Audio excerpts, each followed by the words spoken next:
Alexander the Great by Jacob Abbott. Chapter 1. His Childhood and Youth. Alexander the Great died when he was quite young. He was but 32 years of age when he ended his career, and he was about 20 when he commenced it. It was only for a period of 12 years that he actually engaged in performing the work of his life. Napoleon was nearly 3 times as long on the great field of human action. Notwithstanding the briefness of Alexander's career, he ran through, during that short period, a very brilliant series of exploits, which was so bold, so romantic, and which led him into such adventures and scenes of the greatest magnificence and splendour, that all the world looked on with astonishment then, and mankind have continued to read the story since, from age to age, with the greatest interest and attention. The secret of Alexander's success was his character. He possessed a certain combination of mental and personal attractions, which, in every age, gives to those who exhibit it a mysterious and almost unbounded ascendancy over all within their influence. Alexander was characterized by these qualities in a very remarkable degree. He was finely formed in person, and very prepossessing in his manners. He was active, athletic, and full of ardour and enthusiasm in all that he did.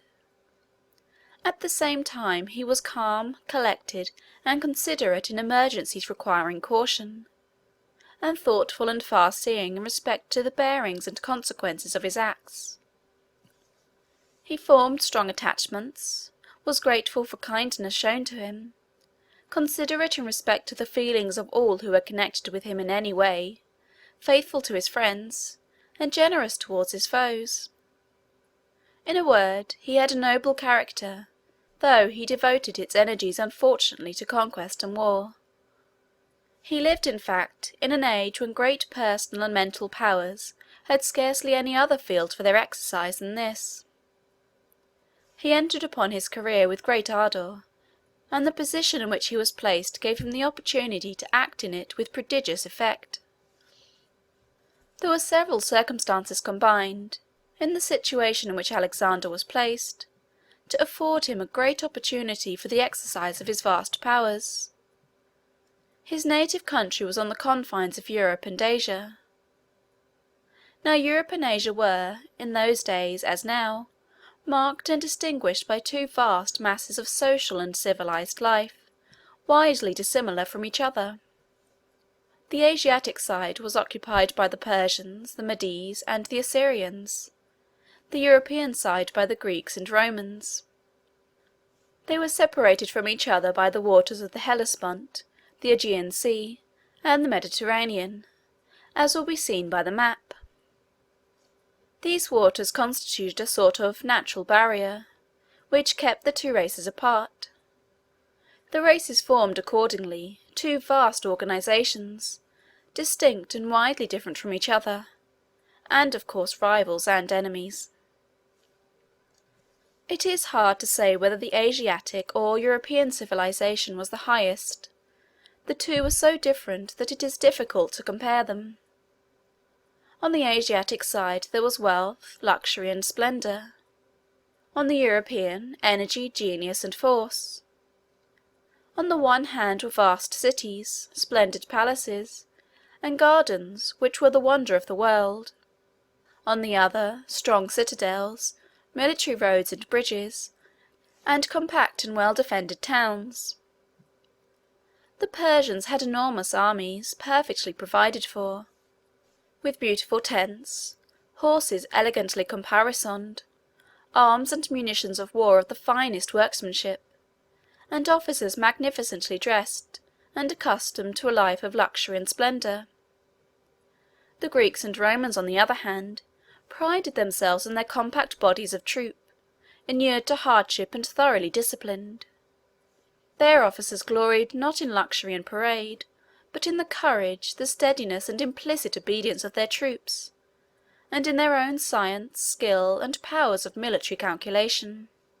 Thus there was a great difference in the whole system of social and military organization in these 2 quarters of the globe.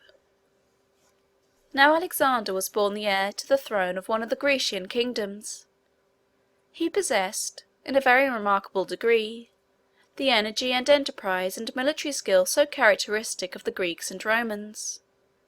He organized armies, crossed the boundary between Europe and Asia, and spent the 12 years of his career in a most triumphant military incursion into the very centre of the seat of Asiatic power, destroying the Asiatic armies, conquering the most splendid cities, defeating or taking captive the kings and princes and generals that opposed his progress. The whole world looked on with wonder to see such a course of conquest, pursued so successfully by so young a man, and with so small an army, gaining continual victories as it did over such vast numbers of foes, and making conquests of such accumulated treasures of wealth and splendour. The name of Alexander's father was Philip. The kingdom over which he reigned was called Macedon. Macedon was in the northern part of Greece.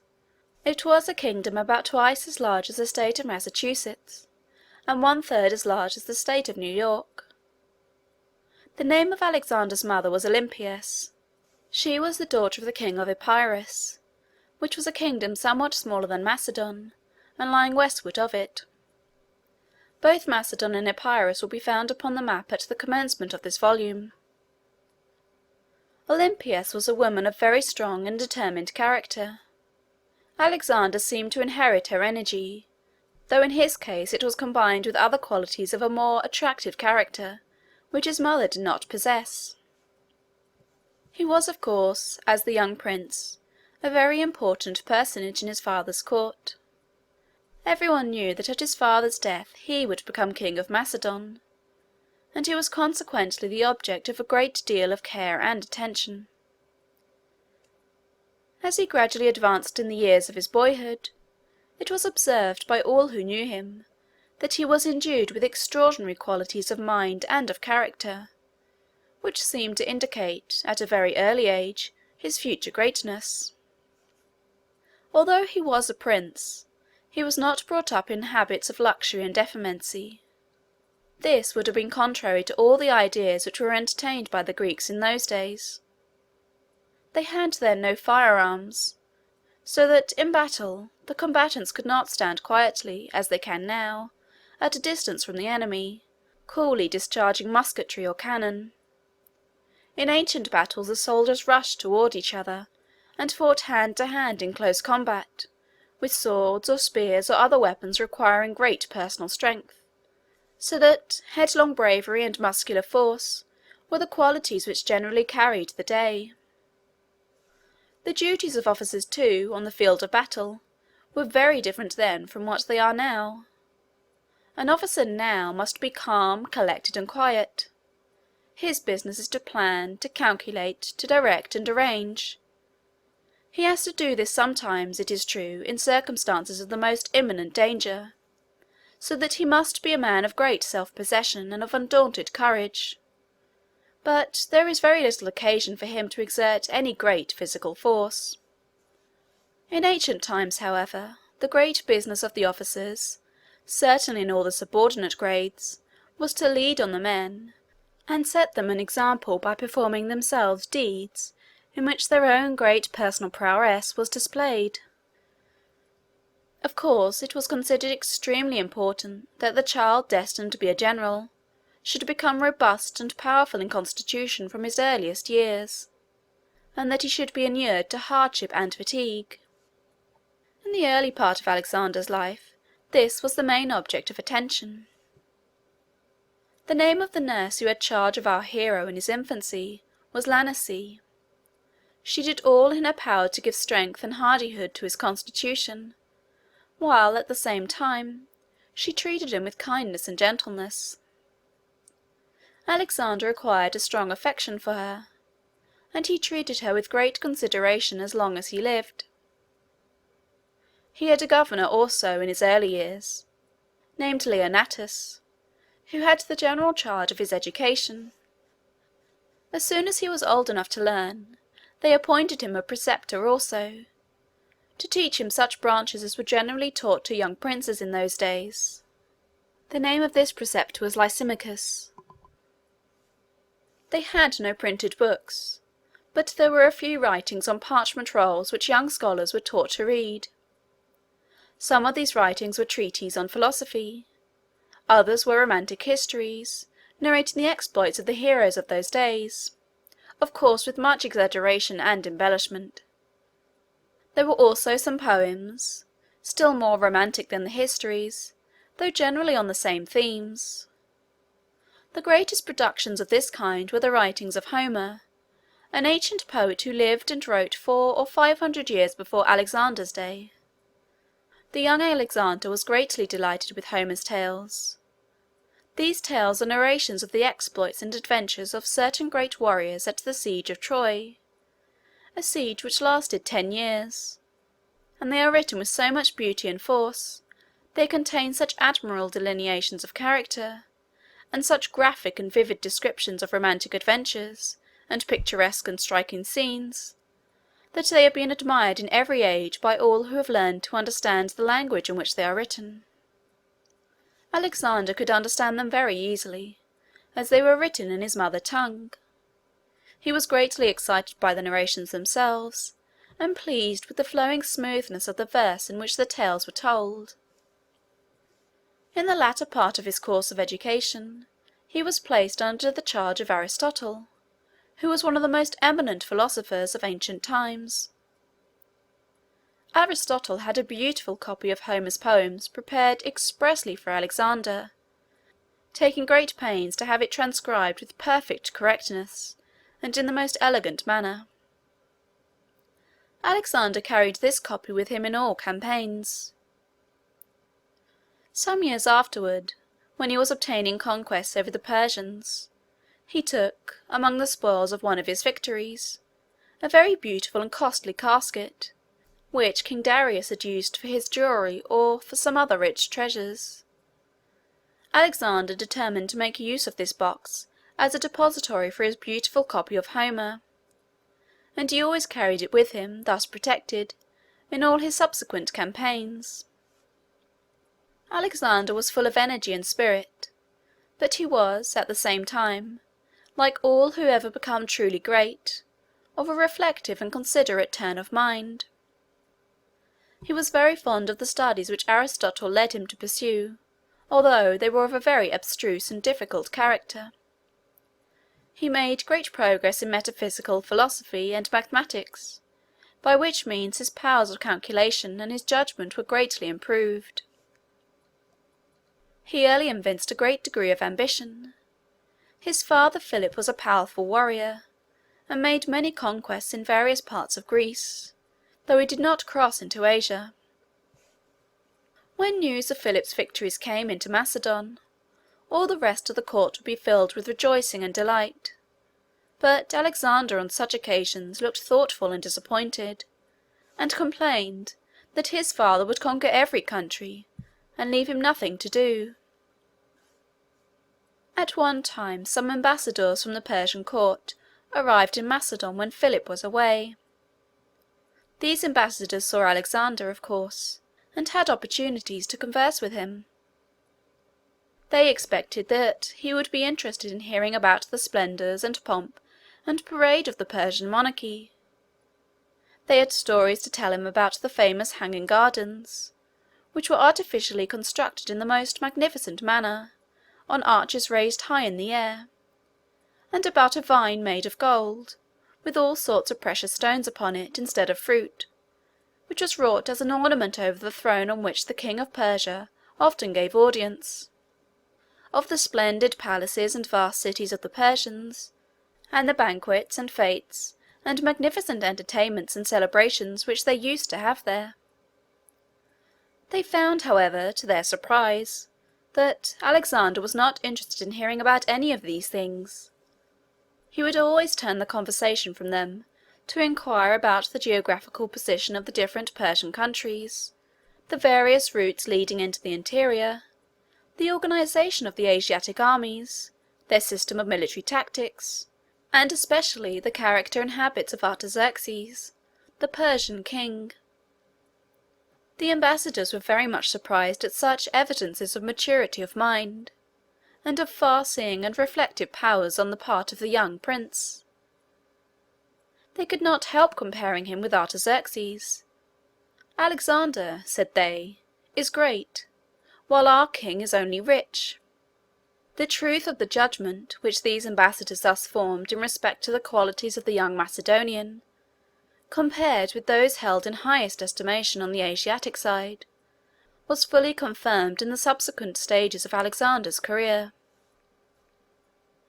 In fact, this combination of a calm and calculating thoughtfulness, with the ardour and energy which formed the basis of his character, was one great secret of Alexander's success. The story of Bucephalus, his famous horse, illustrates this in a very striking manner. This animal was a war horse of very spirited character, which had been sent as a present to Philip while Alexander was young. They took the horse out into one of the parks connected with the palace, and the king, together with many of his courtiers, went out to view him. The horse pranced about in a very furious manner, and seemed entirely unmanageable. No one dared to mount him.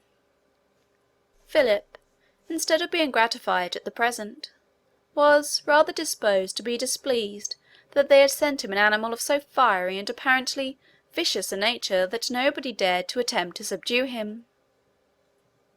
In the meantime, while all the other bystanders were joining in the general condemnation of the horse, Alexander stood quietly by, watching his motions and attentively studying his character. He perceived that a part of the difficulty was caused by the agitations which the horse experienced in so strange and new a scene, and that he appeared also to be somewhat frightened by his own shadow, which happened at that time to be thrown very strongly and distinctly upon the ground. He saw other indications also that the high excitement which the horse felt was not viciousness, but the excess of noble and generous impulses. It was courage, ardour, and the consciousness of great nerves and muscular power. Philip had decided that the horse was useless, and had given orders to have him sent back to Thessaly, whence he came. Alexander was very much concerned at the prospect of losing so fine an animal. He begged his father to allow him to make the experiment of mounting him. Philip at first refused, thinking it very presumptuous for such a youth to attempt to subdue an animal so vicious that all his experienced horsemen and grooms condemned him. However, he at length consented. Alexander went up to the horse and took hold of his bridle. He patted him upon the neck and soothed him with his voice, showing at the same time, by his easy and unconcerned manner, that he was not in the least afraid of him. A spirited horse knows immediately when one approaches him in a timid or cautious manner. He appears to look with contempt on such a master, and to determine not to submit to him. On the contrary, horses seem to love to yield obedience to man, when the individual who exerts the obedience possesses those qualities of coolness and courage which their instincts enable them to appreciate. At any rate, Bucephalus was calmed and subdued by the presence of Alexander. He allowed himself to be caressed. Alexander turned his head in such a direction as to prevent his seeing his shadow. He quietly and gently laid off a sort of cloak which he wore, and sprang upon the horse's back. Then, instead of attempting to restrain him, and worrying and checking him by useless efforts to hold him in, he gave him the rein freely, and animated and encouraged him with his voice, so that the horse flew across the plains at the top of his speed, the king and courtiers looking on, at first with fear and trembling, but soon afterward with feelings of the greatest admiration and pleasure. After the horse had satisfied himself with his run, it was easy to rein him in, and Alexander returned with him in safety to the king.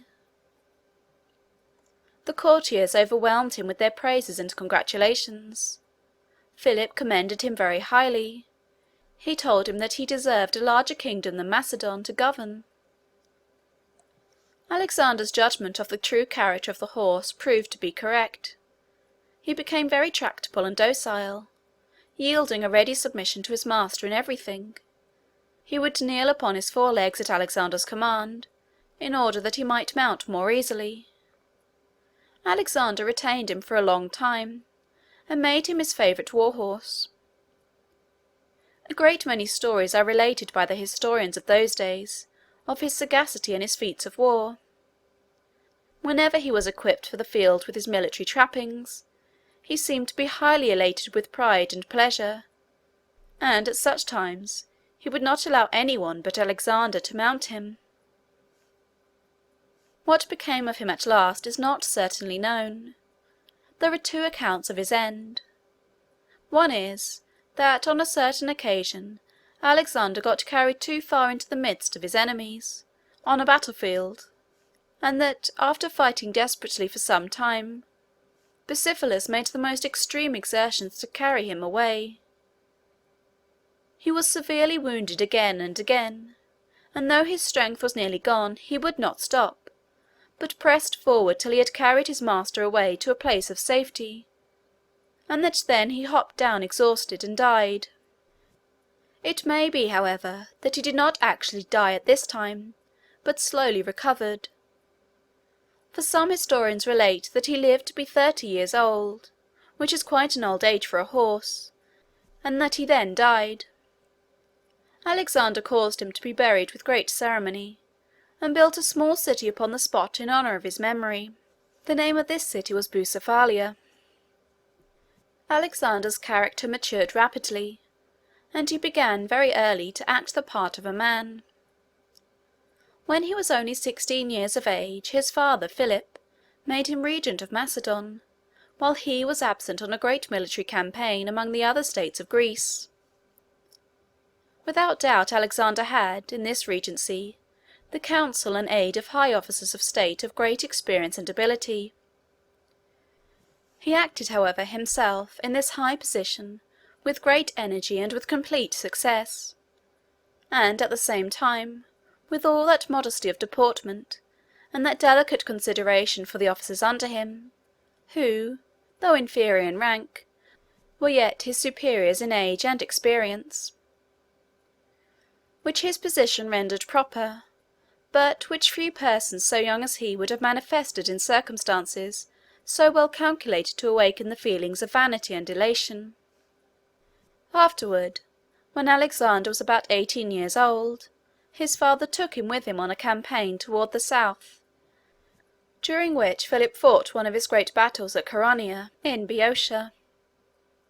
In the arrangements for this battle, Philip gave the command of one of the wings of the army to Alexander, while he reserved the other for himself.